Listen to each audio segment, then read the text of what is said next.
Hello, traders. FX Pip Collector here. Today is Monday, November 6th, and I'm going to be analyzing the US dollar yen, starting on the monthly, working my way down to that 1 hour time frame. So, on the dollar yen monthly, I still think it's very clearly a 1, 2, 3.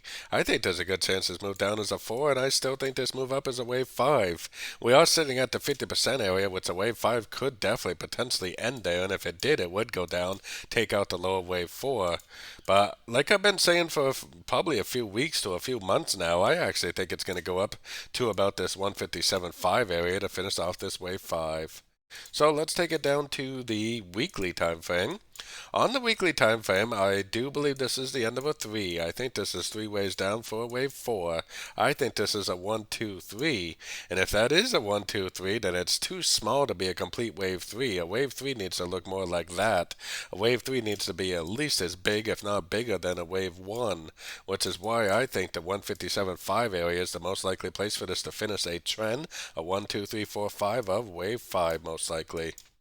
So let's take a look at that on the daily time frame. On the daily time frame, we have been going down pretty strong for 3 days in a row, but you'll see that we still do not have a breaker structure to the downside. We still do not have a lower high. Both of those things tell me that this is still an uptrend that is not confirmed to be over. I think it's a 1. I think this is an ABC of 2. I think this is all clearly higher lows, higher lows, higher lows for a wave 3. Like I was showing on the higher time frames, I do not think the wave 3 is over, and I do think there's a very good likelihood that it will continue to make higher highs and higher lows. So taking it down to the 4 hour time frame. On the 4 hour time frame, I actually think that we may have the end of a crescent already. I think we have 1, 2, 3 waves down, 2 to 78%. Looks like it's respecting that area. Looks like it's making an impulsive engulfing move to the upside. I think there's a good chance this is going to continue the uptrend. Maybe it will just go up to this 50% level right here and retest that, something like this. But I think it's more likely that it will make a pullback there, but most likely it's just going to continue to make higher highs, higher lows, especially on the much longer time frames. So let's keep going down right to that 1 hour time frame. 1 hour time frame now, it does look pretty corrective, I will give you that, but I do see a trend. Then I think the trend probably ends there, and then I see 1, 2, 3 waves up, so an A and a B. Then I see another downtrend.